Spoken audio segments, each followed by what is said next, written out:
Hey,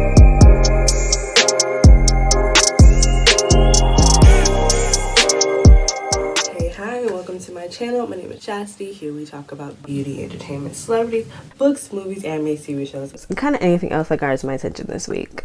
So today's video is brought to you by the Bird app, the place where think pieces go to die.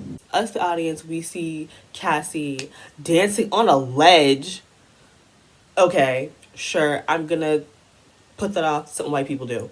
So let's start from the beginning. This all started last year with a white woman, of course it does, with a white woman named Guess Jules. Now, please don't ask me what this woman does because I have no idea.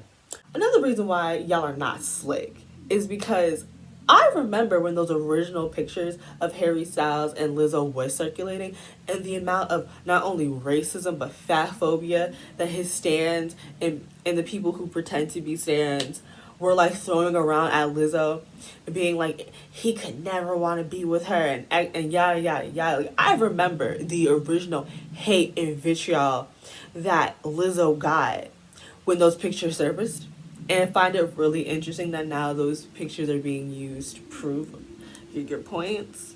Again, y'all are not slick. You're not slick because y'all don't delete your tweets. Y'all don't delete your tweets, and I be looking, I be searching, and the proof be right there. Now, when I originally read that part, I thought that was weird. That they were just like, oh, well, we're not supposed to be here for 6 months, but we're gonna stay. My brain went, maybe they just went to the US Embassy there and like extended their stay. That's what my brain thought, because my brain just couldn't comprehend that someone would get on the Bird app and tell us all they're illegally staying in the country.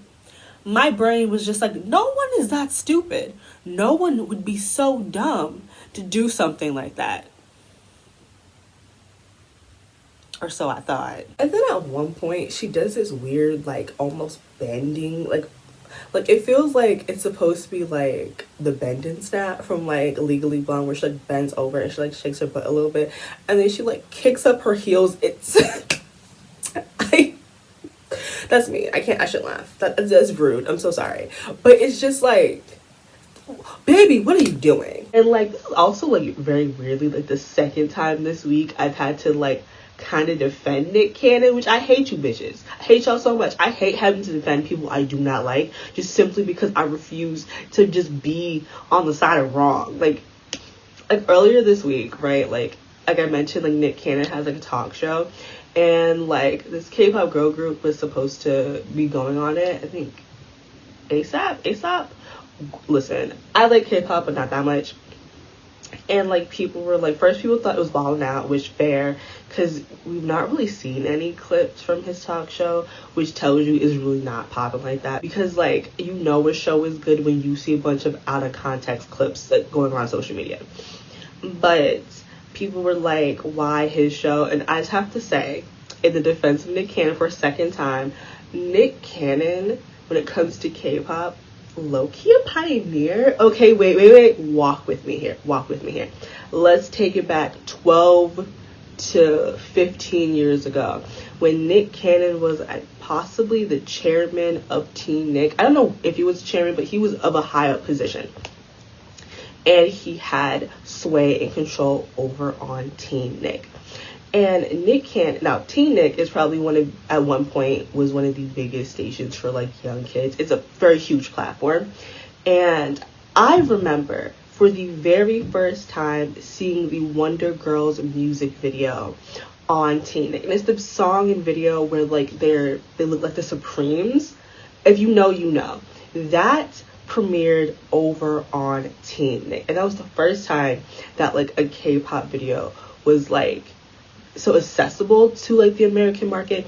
I think also he premiered the 21 and Big Bang song and video of Lollipop, as well as the Wonder Girls actually had their own movie, like their own like teen like original movie. So like Nick Cannon has always seen the vision behind K-pop.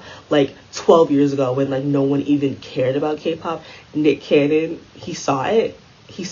So I do think it makes sense for on his new talk show, K-pop idols should go, because Nick has always seen the value of K-pop.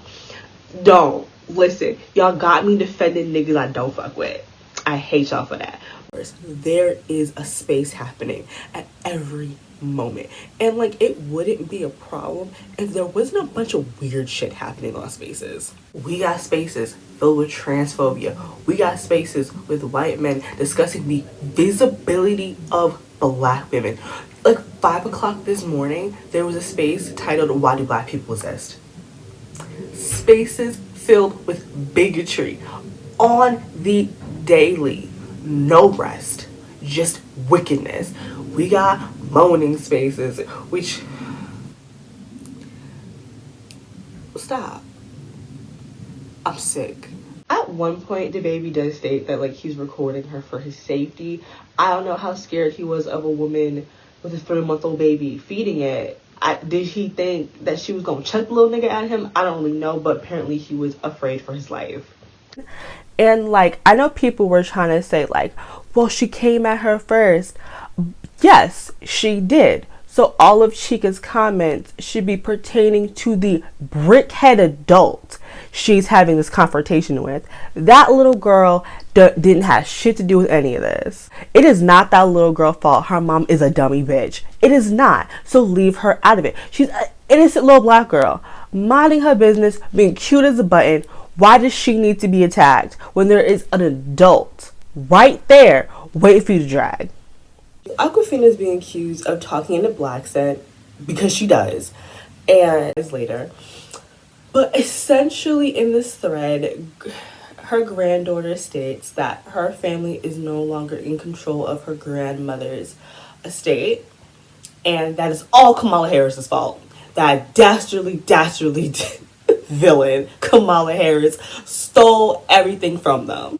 There is so much like abuse of power. Like again with Caleb, after his father died, he kind of found comfort with, that's such a nice way to put the fact that she was being a predator. Miss Monique, the principal of the school, like they were in a relationship. It wasn't a relationship. She took advantage of him. And instead of her like getting her just dues for, you know, being a predator, and a predator in many ways, all that happened was, so she tries to break it off with him, and she's just like, I did something bad to you, and one day, not right now, you're gonna see I was a horrible person and I took advantage of you, okay?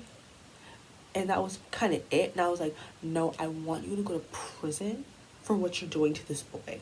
And apparently she's the same thing to Ramon. And it's just like the cycle of abuse, because Ramon is also, who is the choreographer, a creep. Is calling him Uncle Ruckus. We honestly, the day he got Instagram Live and did all that nonsense, we got some top tier memes on Black Twitter. It was a glorious day. It gets to the point where Daniel Caesar doubles down. And I want to tell you that if you have to double down, you're not in the right. In the history of double downing, no one has ever been in the right while doing it. Nobody. Off the thing where like if you're in a space and it shows up on like your followers like timeline, you can do something on Twitter where you could turn that off so we don't have to see you in these spaces, because I'm sick of seeing 15 moaning spaces at one time. For what? For what?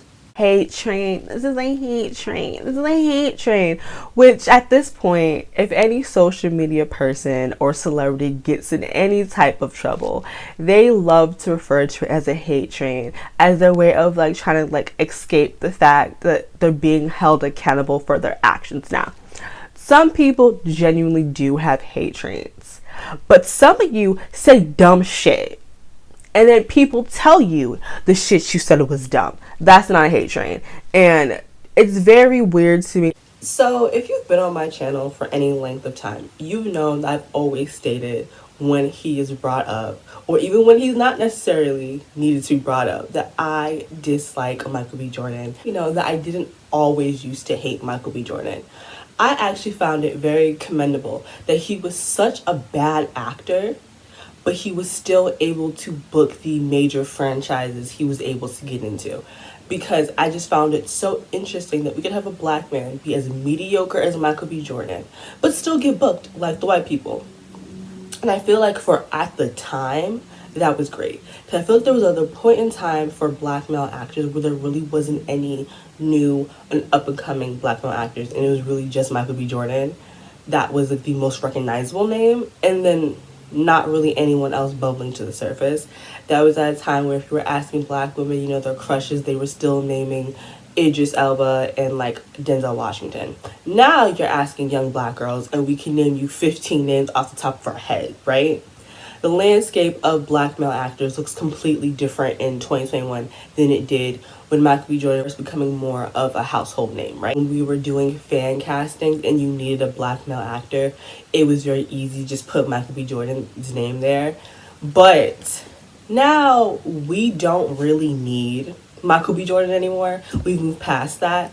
We have, like I've said before, a lot of great black male actors right now who are very talented and well trained and can act their asses off and can actually, you know, do these roles justice.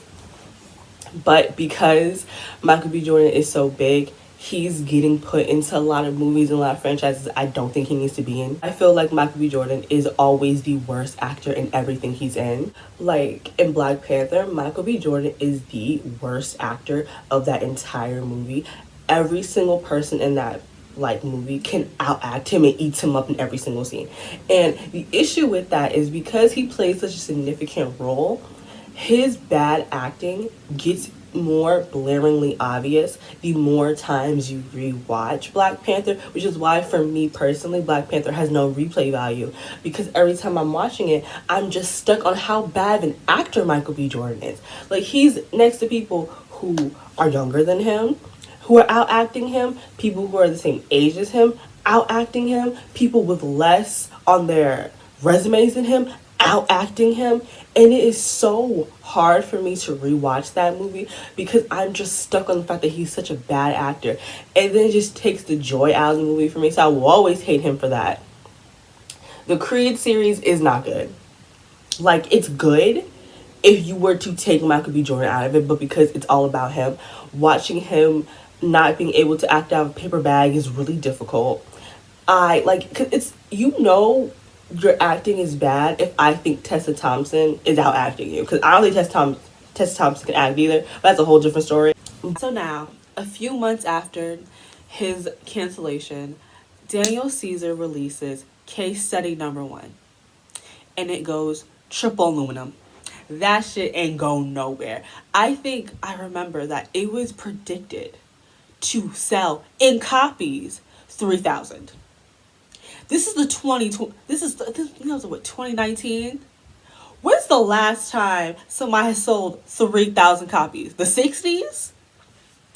When I tell you that project came and flopped, the streets wasn't talking about it. The streets didn't even know it dropped. It was a sad day for Daniel Caesar that week.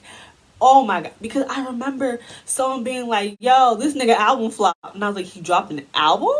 Are you serious?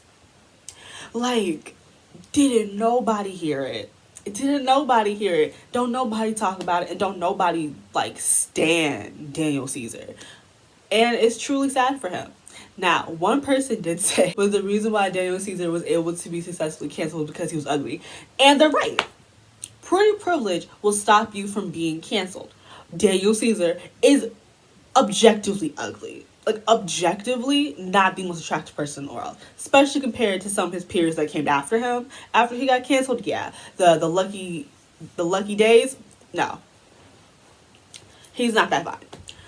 And he truthfully and honestly should mind his ugly ass business. Because when you are not fine, you cannot do fine people things. I don't do the things fine people do because I know I'm not fine. And I stay in my lane and I play my role. Daniel Caesar, too much dip on his chip. Far too much dip on his chip.